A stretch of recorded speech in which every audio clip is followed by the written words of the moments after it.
میرے محترم بھائیوں اور بہنوں، لرن قرآن عظیم کے چینل میں خوش آمدید۔ یہ ہمارا چھٹا لیکچر ہے اور اس میں ہم پڑھیں گے سورۃ لہب کا ترجمہ اور تفسیر۔ پہلے ہم اس سورت کے نزول کے پس منظر کو جانیں گے تاکہ ہم اس سورت کو صحیح طریقے سے سمجھ سکیں۔ آگے بڑھنے سے پہلے آپ چینل کو سبسکرائب کر دیجئے اور بیل کے بٹن کو دبا دیں۔ لائک اور کمنٹ بھی کیجئے گا کیونکہ آپ کی رائے ہمارے لیے بہت قیمتی ہے۔ اس کا فائدہ یہ ہوگا کہ آپ کو ہمارے تمام لیکچرز ملتے رہیں گے۔ سورۃ لہب مکی ہے۔ سورت کا نام ابو لہب کے نام پر ہے جو حضور پاک صلی اللہ علیہ وآلہ وسلم کا چچا تھا۔ قرآن مجید میں یہ ایک ہی مقام ہے جہاں دشمنان اسلام میں سے کسی شخص کا نام لے کر اس کی مذمت کی گئی ہے۔ حالانکہ مکہ میں بھی اور ہجرت کے بعد مدینہ میں بھی بہت سے لوگ ایسے تھے جو اسلام اور محمد صلی اللہ علیہ وآلہ وسلم کی عداوت اور دشمنی میں ابو لہب سے کسی طرح کم نہیں تھے۔ سوال یہ ہے کہ اس شخص کی وہ کیا خصوصیت تھی جس کی بنا پر اس کا نام لے کر اس کی مذمت کی گئی؟ اس بات کو سمجھنے کے لیے ضروری ہے کہ اس وقت کے عربی معاشرے کو سمجھا جائے اور اس میں ابو لہب کے کردار کو دیکھا جائے۔ قدیم زمانے میں چونکہ پورے ملک عرب میں ہر طرف بدامنی، غارت گری اور فساد پھیلا ہوا تھا، اور صدیوں سے حالت یہ تھی کہ کسی بھی شخص کے لیے اس کے اپنے خاندان اور خونی رشتہ داروں کی حمایت ایک بہت اہمیت کی حامل چیز تھی، کیونکہ ان کے جان و مال اور عزت و آبرو کے تحفظ کی کوئی ضمانت نہیں تھی۔ اس لیے عربی معاشرے کی اخلاقی قدروں میں صلہ رحمی یعنی رشتہ داروں کے ساتھ حسن سلوک کو بڑی اہمیت حاصل تھی، اور قطع رحمی یعنی رشتہ داروں کے ساتھ تعلق توڑ دینے کو بہت بڑا گناہ اور پاپ سمجھا جاتا تھا۔ عرب کی انہی روایات کا اثر تھا کہ حضور پاک صلی اللہ علیہ وآلہ وسلم جب اسلام کی دعوت لے کر اٹھے تو آپ صلی اللہ علیہ وآلہ وسلم کے خاندان نے نہ صرف یہ کہ آپ صلی اللہ علیہ وآلہ وسلم کی مخالفت نہیں کی، بلکہ کھلم کھلا آپ صلی اللہ علیہ وآلہ وسلم کی حمایت کرتے رہے۔ حالانکہ ان میں سے اکثر لوگ آپ صلی اللہ علیہ وآلہ وسلم کی نبوت پر ایمان نہیں لائے تھے۔ قریش کے دوسرے خاندان خود بھی حضور پاک صلی اللہ علیہ وآلہ وسلم کے ان خونی رشتہ داروں کی حمایت کو عرب کی اخلاقی روایات کے عین مطابق سمجھتے تھے۔ اسی وجہ سے انہوں نے کبھی بنی ہاشم اور بنی المطلب کو یہ طعنہ نہیں دیا کہ تم ایک دوسرا دین پیش کرنے والے شخص کی حمایت کر کے اپنے آبائی دین سے منحرف ہو گئے ہو۔ وہ اس بات کو جانتے اور مانتے تھے کہ اپنے خاندان کے ایک فرد کو وہ کسی حالت میں اس کے دشمنوں کے حوالے نہیں کر سکتے، اور ان کا اپنے عزیز اور رشتہ دار کا ساتھ دینا قریش اور اہل عرب کے نزدیک بالکل ایک فطری امر تھا۔ اس اخلاقی اصول کو، جسے زمانہ جاہلیت میں بھی عرب کے لوگ واجب الاحترام سمجھتے تھے، صرف ایک شخص نے اسلام کی دشمنی میں توڑ ڈالا، اور وہ شخص کون تھا؟ ابو لہب بن عبد المطلب۔ یہ رسول پاک صلی اللہ علیہ وآلہ وسلم کا چچا تھا۔ حضور پاک صلی اللہ علیہ وآلہ وسلم کے والد ماجد اور یہ ایک ہی باپ کے بیٹے تھے۔ عرب میں چچا کو باپ کی جگہ سمجھا جاتا تھا، خصوصاً جب کہ بھتیجے کا باپ وفات پا چکا ہو تو عربی معاشرے میں چچا سے یہ توقع کی جاتی تھی کہ وہ بھتیجے کو اپنی اولاد کی طرح عزیز رکھے گا۔ لیکن اس شخص ابو لہب نے اسلام کی دشمنی اور نفرت کی وجہ سے ان تمام عربی روایات کو پامال کر دیا۔ ابن عباس رضی اللہ تعالیٰ عنہ سے متعدد سندوں کے ساتھ یہ روایت محدثین نے نقل کی ہے کہ جب رسول اللہ صلی اللہ علیہ وآلہ وسلم کو دعوت عام پیش کرنے کا حکم دیا گیا اور قرآن مجید میں یہ ہدایت نازل ہوئی کہ آپ صلی اللہ علیہ وآلہ وسلم اپنے قریب ترین عزیزوں کو سب سے پہلے اللہ کے عذاب سے ڈرائیں، تو آپ صلی اللہ علیہ وآلہ وسلم نے صبح سویرے کوہ صفا پر چڑھ کر بلند آواز سے پکارا، یا صباحا، اس کا مطلب ہے ہائے صبح کی آفت۔ عرب میں یہ صدا وہ شخص دیتا تھا جو صبح کے جھٹ پٹے میں کسی دشمن کو اپنے قبیلے پر حملہ کرنے کے لیے آتے دیکھ لیتا تھا۔ حضور پاک صلی اللہ علیہ وآلہ وسلم کی یہ آواز سن کر لوگوں نے دریافت کیا کہ یہ کون پکار رہا ہے؟ بتایا گیا کہ یہ محمد صلی اللہ علیہ وآلہ وسلم کی آواز ہے۔ اس پر قریش کے تمام خاندانوں کے لوگ آپ صلی اللہ علیہ وآلہ وسلم کی طرف دوڑ پڑے۔ جو خود آ سکتا تھا وہ خود آیا، اور جو نہ آ سکتا تھا اس نے اپنی طرف سے کسی کو بھیج دیا۔ جب سب جمع ہو گئے تو آپ صلی اللہ علیہ وآلہ وسلم نے قریش کے ایک ایک خاندان کا نام لے لے کر پکارا، جیسے اے بنی ہاشم، اے بنی عبد المطلب، اے بنی فلاں، اے بنی فلاں، اس طرح۔ پھر آپ نے کہا کہ اگر میں تمہیں یہ بتاؤں کہ پہاڑ کے پیچھے ایک لشکر تم پر حملہ کرنے کے لیے تیار ہے تو تم میری بات سچ مانو گے؟ لوگوں نے کہا ہاں، ہمیں کبھی تم سے جھوٹ سننے کا تجربہ نہیں ہوا۔ آپ صلی اللہ علیہ وآلہ وسلم نے فرمایا تو میں تمہیں خبردار کرتا ہوں کہ آگے سخت عذاب آ رہا ہے۔ اس پر حضور پاک صلی اللہ علیہ وآلہ وسلم کے چچا ابو لہب نے بہت بدتمیزی والے کلمات ادا کیے۔ ایک روایت میں یہ بھی ہے کہ اس نے پتھر اٹھایا تاکہ حضور صلی اللہ علیہ وآلہ وسلم پر کھینچ مارے۔ مکہ میں ابو لہب حضور پاک صلی اللہ علیہ وآلہ وسلم کا قریب ترین ہمسایہ تھا۔ اس کے علاوہ حکم بن عاص، عقبہ بن ابی معیط، عدی بن حمرا اور ابن الاسدائل ہندلی، یہ سب بھی آپ کے ہمسائے تھے۔ یہ لوگ گھر میں بھی حضور پاک صلی اللہ علیہ وآلہ وسلم کو چین سے نہیں رہنے دیتے تھے۔ آپ صلی اللہ علیہ وآلہ وسلم کبھی نماز پڑھ رہے ہوتے تو یہ اوپر سے بکری کا اوج آپ پر پھینک دیتے، کبھی صحن میں کھانا پک رہا ہوتا تو یہ ہنڈیا پر غلاظت پھینک دیتے۔ حضور پاک صلی اللہ علیہ وآلہ وسلم باہر نکل کر ان لوگوں سے فرماتے، اے بنی عبد مناف، یہ کیسی ہمسائیگی ہے؟ ابو لہب کی بیوی ام جمیل جو ابو سفیان کی بہن تھی، اس نے تو مستقل یہ وتیرہ اختیار کر رکھا تھا کہ راتوں کو آپ صلی اللہ علیہ وآلہ وسلم کے گھر کے دروازے پر خاردار جھاڑیاں لا کر ڈال دیتی تھی، تاکہ صبح سویرے جب آپ صلی اللہ علیہ وآلہ وسلم یا آپ صلی اللہ علیہ وآلہ وسلم کے بچے باہر نکلیں تو کوئی کانٹا پاؤں میں چبھ جائے۔ نبوت سے پہلے رسول پاک صلی اللہ علیہ وآلہ وسلم کی 2 صاحبزادیاں ابو لہب کے 2 بیٹوں عتبہ اور عتیبہ سے بیاہی ہوئی تھیں۔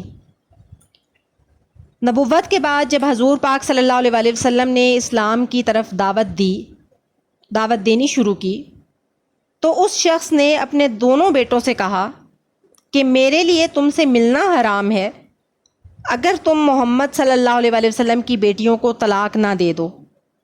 چنانچہ دونوں نے طلاق دے دی، اور عتیبہ تو جہالت میں اس قدر آگے بڑھ گیا کہ ایک روز حضور پاک صلی اللہ علیہ وآلہ وسلم کے سامنے آ کر اس نے کہا، میں النجم اذا ہوا اور الذی دنا فتدلی کا انکار کرتا ہوں۔ اور یہ کہہ کر اس نے حضور پاک صلی اللہ علیہ وسلم کی طرف تھوکا جو آپ صلی اللہ علیہ وسلم پر نہیں پڑا۔ حضور پاک صلی اللہ علیہ وسلم نے فرمایا، خدایا اس پر اپنے کتوں میں سے ایک کتے کو مسلط کر دے۔ اس کے بعد عتیبہ اپنے باپ کے ساتھ شام کے سفر پر روانہ ہو گیا۔ دوران سفر میں ایک ایسی جگہ قافلے نے پڑاؤ کیا جہاں مقامی لوگوں نے بتایا کہ راتوں کو درندے آتے ہیں۔ ابو لہب نے اپنے ساتھی اہل قریش سے کہا کہ میرے بیٹے کی حفاظت کا کچھ انتظام کرو، کیونکہ محمد صلی اللہ علیہ وسلم کی بد دعا کا خوف ہے۔ اس پر قافلے والوں نے عتیبہ کے گرد ہر طرف اپنے اونٹ بٹھا دیے اور پھر اس کے بعد وہ سو گئے۔ رات کو ایک شیر آیا اور اونٹوں کے حلقے میں سے گزر کر اس نے عتیبہ کو پھاڑ کھایا۔ روایات میں یہ اختلاف ہے کہ بعض راوی طلاق کے معاملے کو اعلان نبوت کے بعد کا واقعہ بیان کرتے ہیں اور بعض کہتے ہیں کہ یہ تبت یدا ابی لہب کے نزول کے بعد پیش آیا تھا۔ اس امر میں بھی اختلاف ہے کہ یہ ابو لہب کا لڑکا عتبہ تھا یا عتیبہ، لیکن یہ بات ثابت ہے کہ فتح مکہ کے بعد عتبہ نے اسلام قبول کر کے حضور پاک صلی اللہ علیہ وسلم کے دست مبارک پر بیعت کر لی تھی۔ اس لیے صحیح بات یہی ہے کہ یہ لڑکا جسے شیر نے پھاڑ کھایا عتیبہ تھا۔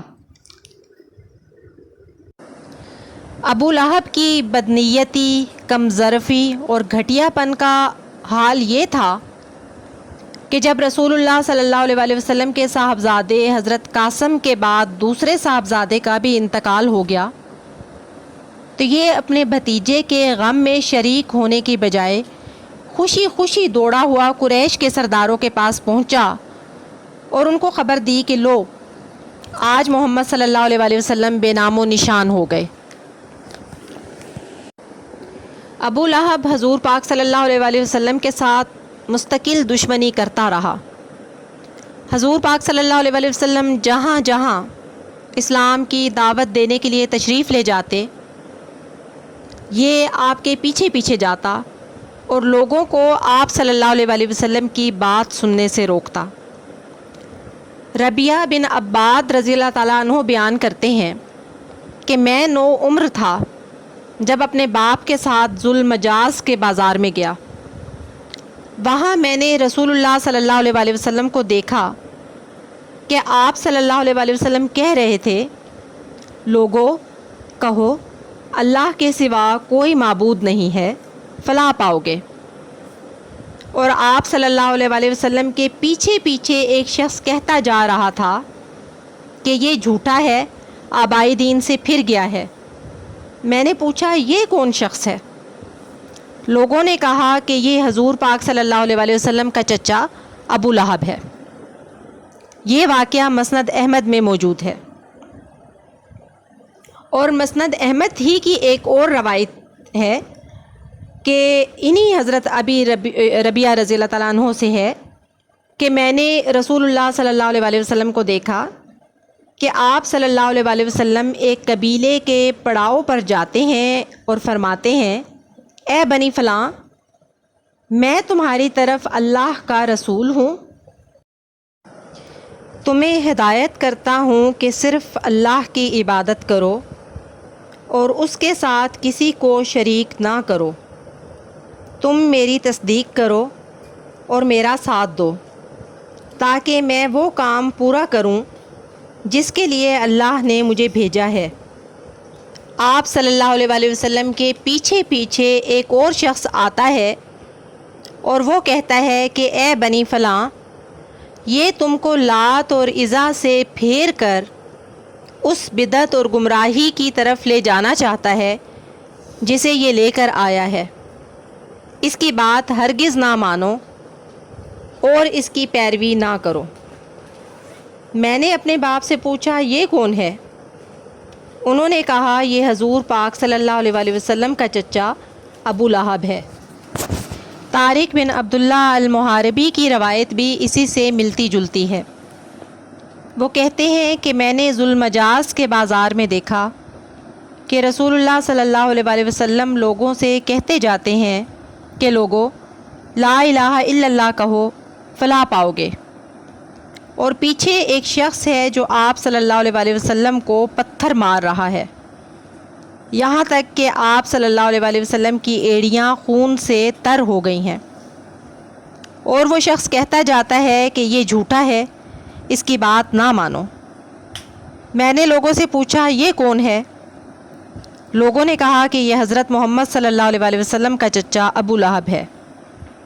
یہ واقعہ ترمذی میں بیان کیا گیا ہے۔ نبوت کے 7ویں سال جب قریش کے تمام خاندانوں نے بنی ہاشم اور بنی عبد المطلب کا معاشرتی اور معاشی بائیکاٹ کیا، اور یہ دونوں خاندان رسول اللہ صلی اللہ علیہ وآلہ وسلم کی حمایت پر ثابت قدم رہتے ہوئے شاب ابی طالب میں محصور ہو گئے، تو تنہا یہی ابو لہب تھا جس نے اپنے خاندان کا ساتھ دینے کی بجائے کفار قریش کا ساتھ دیا۔ یہ مقاطعہ اور بائیکاٹ 3 سال تک جاری رہا، اور اس دوران میں بنی ہاشم اور بنی عبد المطلب پر فاقوں کی نوبت آ گئی۔ مگر ابو لہب کا حال یہ تھا کہ جب مکہ میں کوئی تجارتی قافلہ آتا اور شاب ابی طالب کے محصورین میں سے کوئی خوراک کا سامان خریدنے کے لیے اس کے پاس جاتا، تو یہ تاجروں سے پکار کر کہتا کہ ان سے اتنی قیمت مانگو کہ یہ خرید نہ سکیں، تمہیں جو خسارہ بھی ہوگا اسے میں پورا کروں گا۔ چنانچہ وہ بتحاشا قیمت طلب کرتے، اور خریدار بیچارہ اپنے بھوک سے تڑپتے ہوئے بال بچوں کے پاس خالی ہاتھ پلٹ جاتا۔ پھر ابو لہب انہی تاجروں سے وہی چیزیں بازار کے بھاؤ خرید لیتا۔ ابو لہب کی یہی حرکات تھیں جن کی بنا پر اس صورت میں نام لے کر اس کی مذمت کی گئی۔ خاص طور پر اس کی ضرورت اس لیے تھی کہ مکہ سے باہر کے اہل عرب جو حج کے لیے آتے یا مختلف مقامات پر لگنے والے بازاروں میں جمع ہوتے، تو ان کے سامنے جب رسول اللہ صلی اللہ علیہ وآلہ وسلم کا اپنا چچا آپ صلی اللہ علیہ وآلہ وسلم کے پیچھے لگ کر آپ صلی اللہ علیہ وآلہ وسلم کی مخالفت کرتا، تو وہ عرب کی معروف روایات کے لحاظ سے یہ بات خلاف توقع سمجھتے تھے کہ کوئی چچا بلا وجہ دوسروں کے سامنے خود اپنے بھتیجے کو برا بھلا کہے اور اسے پتھر مارے اور اس پر الزام تراشیاں کرے۔ اس وجہ سے وہ ابو لہب کی بات سے متاثر ہو کر رسول اللہ صلی اللہ علیہ وآلہ وسلم کے بارے میں شک میں پڑ جاتے۔ مگر جب یہ صورت نازل ہوئی اور ابو لہب نے غصے میں بپھر کر پول پھول بکنا شروع کر دیا، تو لوگوں کو معلوم ہو گیا کہ رسول اللہ صلی اللہ علیہ وآلہ وسلم کی مخالفت میں اس شخص کا کوئی قول قابل اعتبار نہیں ہے، کیونکہ یہ اپنے بھتیجے کی دشمنی میں دیوانہ ہو گیا ہے۔ اس کے علاوہ نام لے کر جب آپ صلی اللہ علیہ وآلہ وسلم کے چچا ابو لہب کی مذمت کی گئی، تو یہ بات واضح ہو گئی کہ اسلام میں بڑائی کا معیار دین اور تقوی ہے۔ غیر اپنا ہو سکتا ہے اگر ایمان لے آئے، اور اپنا غیر ہو جاتا ہے اگر کفر کرے۔ اس معاملے میں فلاں ابن فلاں کوئی چیز نہیں ہے۔ چینل کو سبسکرائب کر کے بیل کے بٹن کو دبا دیجئے، لائک اور شیئر کرنے کے ساتھ ساتھ کمنٹ بھی ضرور کیجئے گا۔ فی امان اللہ۔